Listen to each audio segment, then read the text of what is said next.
Hello friends, welcome to कारगी classes. Date आज की 18 जनवरी 2021। देख लेते हैं इंपॉर्टेंट आर्टिकल्स और न्यूज़ जो हम डिस्कस करेंगे। एडिटोरियल पेज का जो डिस्कशन आइडिया और एडिटोरियल पेज का वो सुबह अपलोड हो ही जाता है, जिसका आपको पता होगा। और अगर आप फॉलो नहीं कर रहे हो तो आप उसको फॉलो कर सकते हो। लिंक है वो प्लेलिस्ट का डिस्क्रिप्शन बॉक्स में गिवन है, या फिर आप गार्गी क्लासेस का जैसे होम पेज पे क्लिक करोगे तो अपने आप वीडियो सजेशन में वो मिल जाएगा। तो देख लेते हैं, अपन न्यूज़ की बात अभी कर लेते हैं। देखो, फर्स्ट हम डिस्कस करेंगे to spur growth and job booster for construction and low cost housing. ये बजट में कहीं ना कहीं स्कोप दिखाई दे रहा है कि किस तरीके से जॉब और ग्रोथ को दोनों को एक अपलिफ्ट देना, ठीक है। तो उसके लिए कंस्ट्रक्शन और लो हाउसिंग को कहीं ना कहीं बूस्ट मिल सकता है। तो देखेंगे इस आर्टिकल से, और इसमें से निकल के आएगी प्रधानमंत्री आवास योजना। रूरल या फिर हम कैसे रूरल और अर्बन दोनों के बारे में देखें, ग्रामीण या फिर शहरी, दोनों के बारे में डिटेल में बताऊंगा आपको। मैं पीपीटी रेडी है उसके लिए। इसके अलावा अगर फ्रंट पेज पे हम देखें तो आप देख रहे हो Johnson, prime minister Boris Johnson UK के जो हैं, उन्होंने प्रधानमंत्री नरेंद्र मोदी को G7 की जो समिट होने वाली है जून में यूके में ही, उसके लिए इनवाइट किया है। तो यहाँ से एक इंपॉर्टेंट चीज़ निकल के आ जाती है हमारे लिए G7 के बारे में जानने के लिए। तो वो भी हम जानने के लिए, उसके लिए भी पीपीटी आपके लिए तैयार है। इसके अलावा अगर फ्रंट पेज पे देखें तो कुछ इतना काम का और बचा हुआ नहीं है जिसको हम देखें। और अगर आप देखना चाहो तो ये जरूर आप देख लेना कि NIA, नेशनल इन्वेस्टिगेशन एजेंसी, इसके बारे में आप खुद से एक बार गूगल कर लेना। राइट, चलते हैं आगे वाले पेजेस पे। फिर अगर आए पेज नंबर 4 पे तो हमारे लिए इंपॉर्टेंट न्यूज़ यहाँ पर ये है कि प्रधानमंत्री ने अभी लॉन्च किया 8 ट्रेनें, जिससे कि स्टैच्यू ऑफ यूनिटी, ये कहाँ पर है, केवड़िया विलेज है गुजरात में, नर्मदा डिस्ट्रिक्ट में।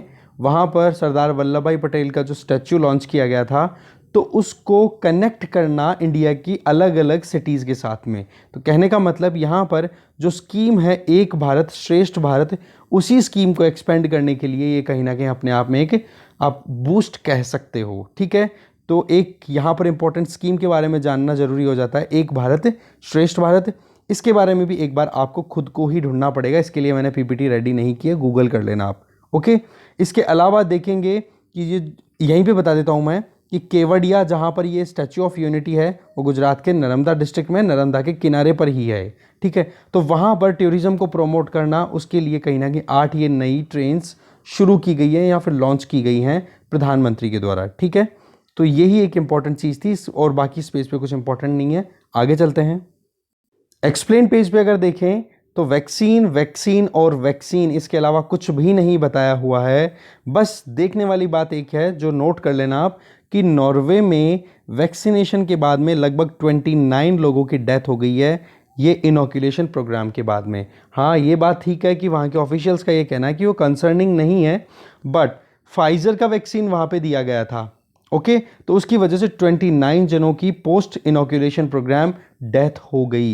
इंडिया की अगर बात करें तो हमारे यहाँ पर लगभग 2.25 करोड़ लोगों को ये वैक्सीनेशन दे दिया गया है। बट अगर हम देखें एडवर्स इवेंट्स की बात करें, adverse event following immunization, AEFI जो है, वो कहीं ना कहीं केवल 3 जनों में निकल के आया, बहुत कम लोगों में मतलब निकल के आया। और सीवियरिटी निकल के आई सिर्फ 3 जनों में, और 3 जनों में से 3 को हॉस्पिटलाइज कराने की नौबत आई, और 2 को तो बोले डिस्चार्ज भी कर दिया गया है, केवल 1 अभी हॉस्पिटल में। तो कहने का मतलब इंडिया में तो देखो एडवर्स सिचुएशन इतनी अभी तक आई नहीं है, बट यहाँ पर नॉर्वे में जो है वो 29 जनों की डेथ हो चुकी है फाइजर के इंजेक्शन से, ठीक है। बाकी और कुछ भी काम की चीज़ नहीं है इसमें से। चलते हैं आगे, देखते हैं आगे वाले पेजेस पे।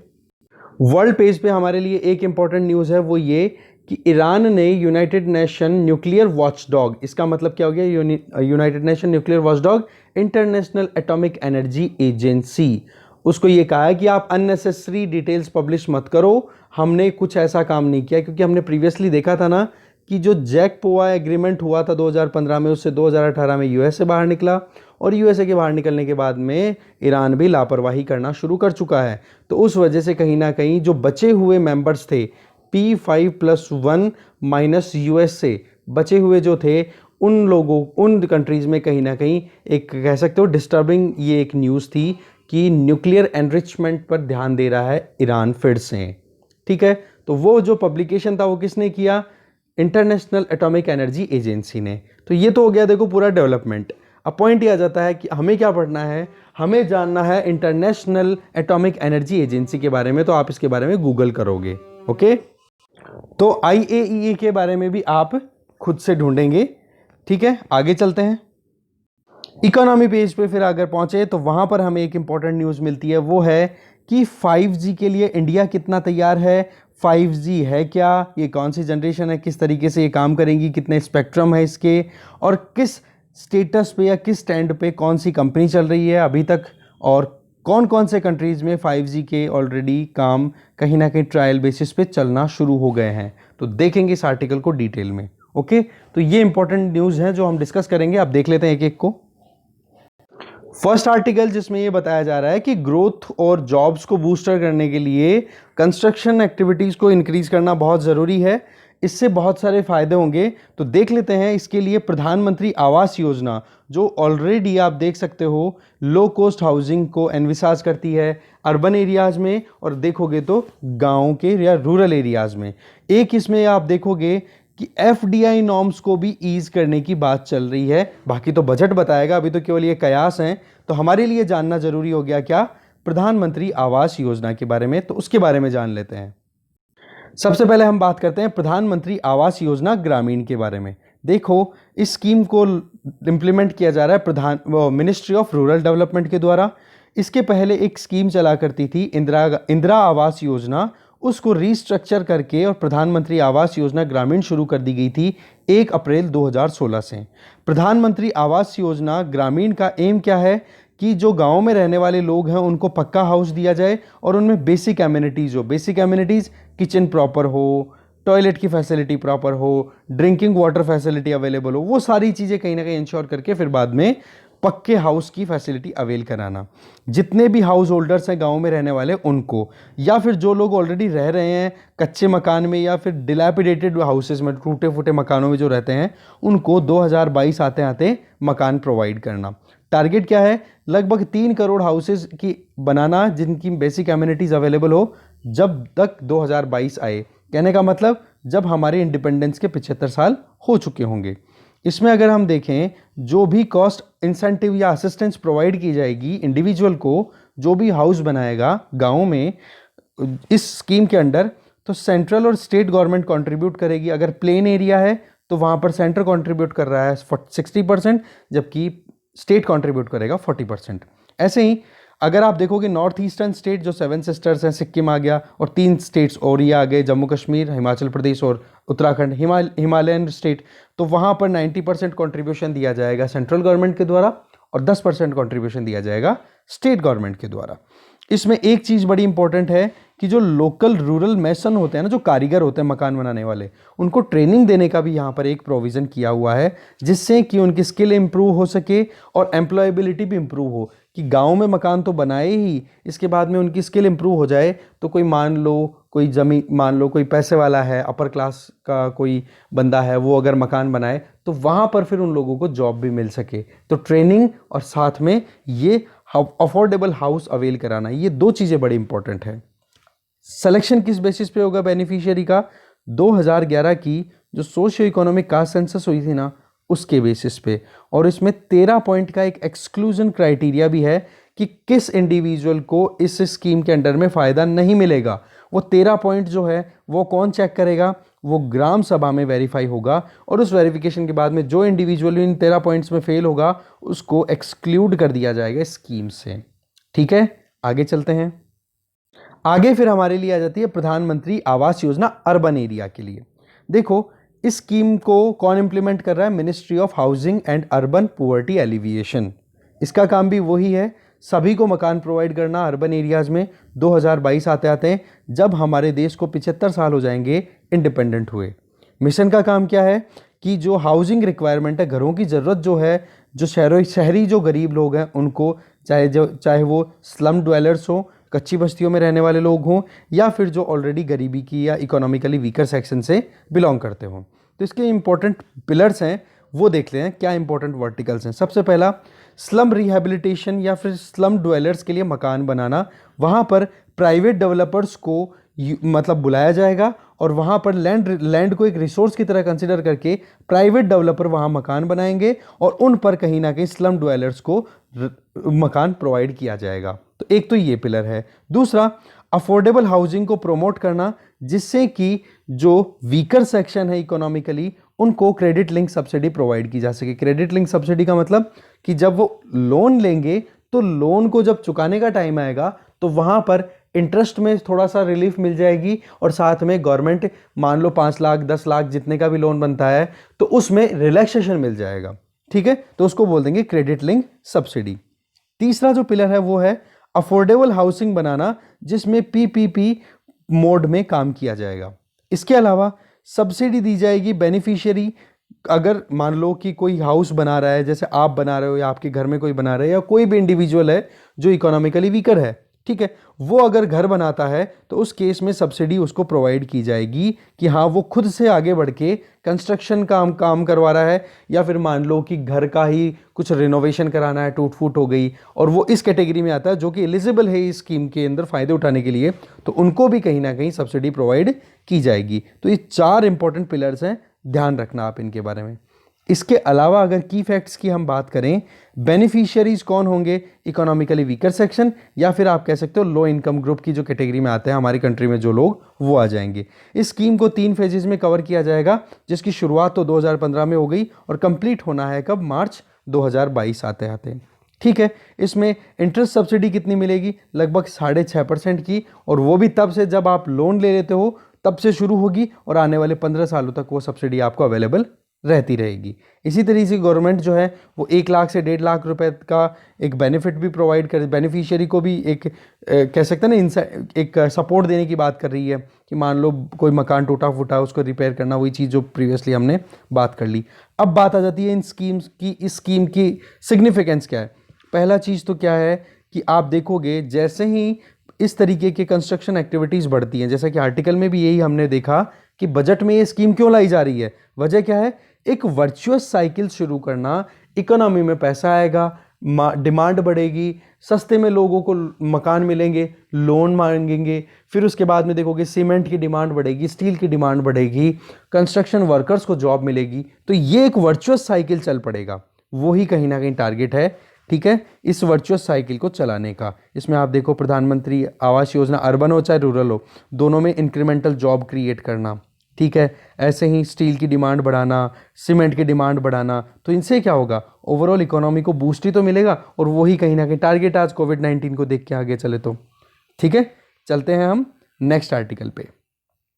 नेक्स्ट आर्टिकल है, बोरिस जॉनसन ने हमारे पीएम को इन्वाइट किया G7 की समिट ज्वाइन करने के लिए, और देख सकते हो अभी हमारे रिपब्लिक डे को जो अपकमिंग 26 जनवरी है, हमने भी इनवाइट किया था बोरिस जॉनसन को, पर उन्होंने रिग्रेट एक्सप्रेस किया था पिछले साल मतलब 2020 में कि मैं नहीं आ पाऊंगा क्योंकि हमारे यहाँ पर एक और वेव आ गई है कोविड-19 की इस वजह से।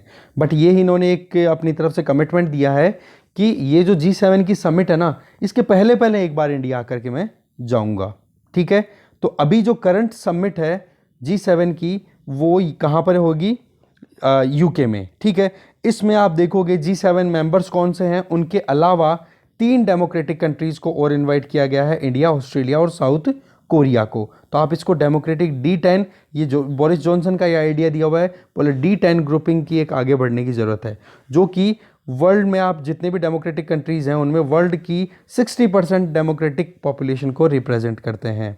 ठीक है, तो ये आप देख सकते हो चाइना को एक सिग्नल देने का काम किया जा रहा है इस पूरे इवेंट को, अगर हम पूरा कंसिडर करने की कोशिश करें तो। ठीक है, अब देख लेते हैं ये मीटिंग है वो होने वाली कहाँ पर है। ये मीटिंग होगी, आप इस वाले पैराग्राफ में देखो, ये समिट जो होगी ये कोस्टल टाउन कैरेबिस बे के रीजन में होगी, जहाँ पर सेंट इवेस और जो कॉर्नवेल रीजन है वहाँ पर इसका पूरा आप कह सकते हो कि मीटिंग है वो होने वाली है। तो कॉर्नवेल रीजन आ गया। ठीक है, एक ये ज़रूर ध्यान रखना, कैरेबिस बे ये कहाँ पर है, कैरेबिस बे टाउन, ये नाम है ना, ये कई बार एग्जाम में घुमा फिरा के पूछ लिए जाते हैं। यूके जो है अब की बार देखो यूनाइटेड नेशन सिक्योरिटी काउंसिल की प्रेसिडेंसी भी इनके पास में आने वाली, क्योंकि यूके P5 में, परमानेंट 5 में। एक COP26 जो UNFCCC का जो समिट होने वाला COP26 वो भी ग्लासगो में होगा, वो भी यूके में ही है। इस तरीके से एक एजुकेशन, ग्लोबल एजुकेशन कॉन्फ्रेंस है, वो भी कहीं ना कहीं होगी। तो कहने का मतलब यूके में बहुत सारे इवेंट्स होने वाले हैं, और यूके के रिलेशंस इंडिया के साथ में अब आप देख सकते हो ब्रेग्जिट के बाद में और इम्प्रूव होने के स्कोप दिखाई दे रहे हैं और इंडिया को बहुत इंपॉर्टेंट कंसिडर किया जा रहा है इंडो पैसिफिक रीजन में, जैसे कि यूएसए ने किया, जर्मनी ने किया, इन कंट्रीज ने, फ्रांस ने किया, अब बारी आ गई यूके की, तो यूके भी कंसिडर करने में बिल्कुल पीछे नहीं है। अब देख लेते हैं G7 के बारे में थोड़ी डिटेल। आपके सामने स्क्रीन पर है, देखो G7 ये 7 कंट्रीज का एक ग्रुप है। आप इसमें देखोगे वर्ल्ड की लार्जेस्ट 7 डेवलप्ड इकोनॉमीज का एक ग्रुप है जो कि हर साल मिलती हैं और इंटरनेशनल इकोनॉमिक और मॉनेटरी इश्यूज के बारे में बातचीत इनके द्वारा की जाती है। अगर G7 की देखें तो इसकी रूट हमें कहीं ना कहीं दिखाई देती है एक informal meeting of finance ministers की इनफॉर्मल मीटिंग हुआ करती थी, ठीक है, कहाँ पर, जिसमें फ्रांस का, फिर वेस्ट जर्मनी के, यूएस, ग्रेट ब्रिटेन, जापान, ये ग्रुप 5 था एक तरीके से, इसकी मीटिंग होती थी। कब ये शुरुआत हुई थी इनकी मीटिंग की? 1973 में, जब ऑयल क्राइसिस आया।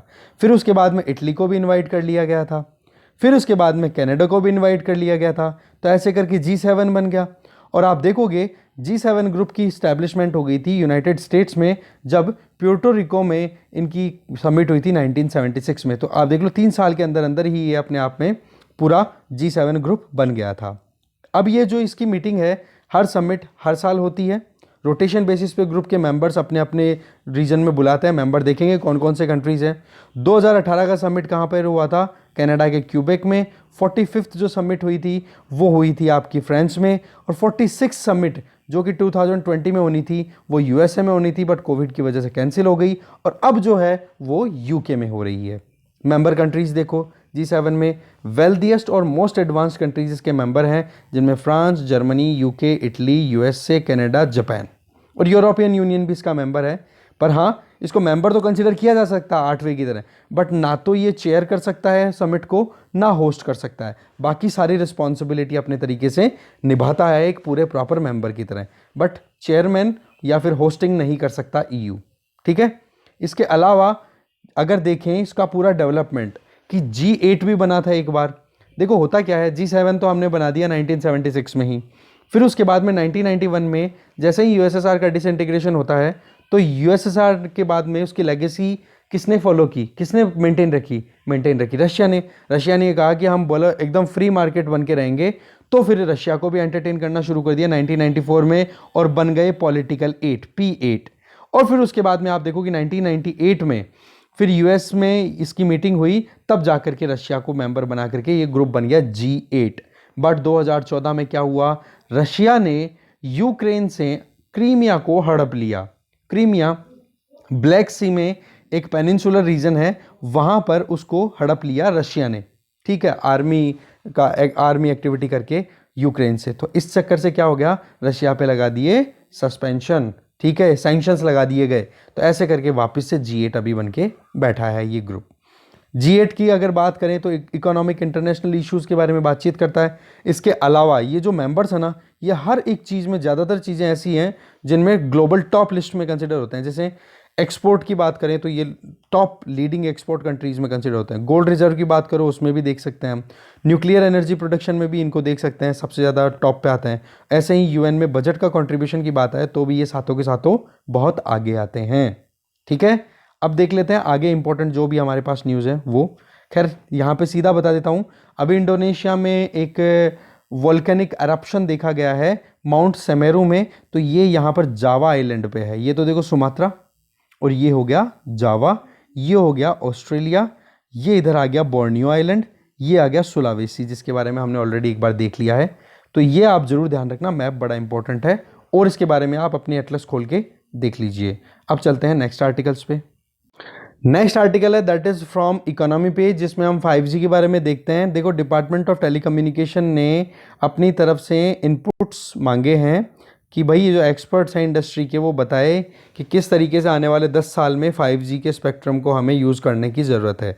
तो सबसे पहले देखो 5G टेक्नोलॉजी, इसको 5th जनरेशन भी बोल सकते हैं, और जो LTE लिखा हुआ आता है जब भी आप नेटवर्क ऑन करते हो आजकल 4G में, तो LTE उसकी फुल फॉर्म क्या है, लॉन्ग टर्म एवोल्यूशन। तो उसकी ही नेक्स्ट जनरेशन आप अपग्रेड वर्जन में देख सकते हो। तो 5G मेनली 3 बैंड्स में अवेलेबल है, जिसमें लो, मीडियम और हाई फ्रीक्वेंसी स्पेक्ट्रम को कंसिडर किया जा सकता है, बट इनकी अलग अलग लिमिटेशंस है अलग अलग तरीके से।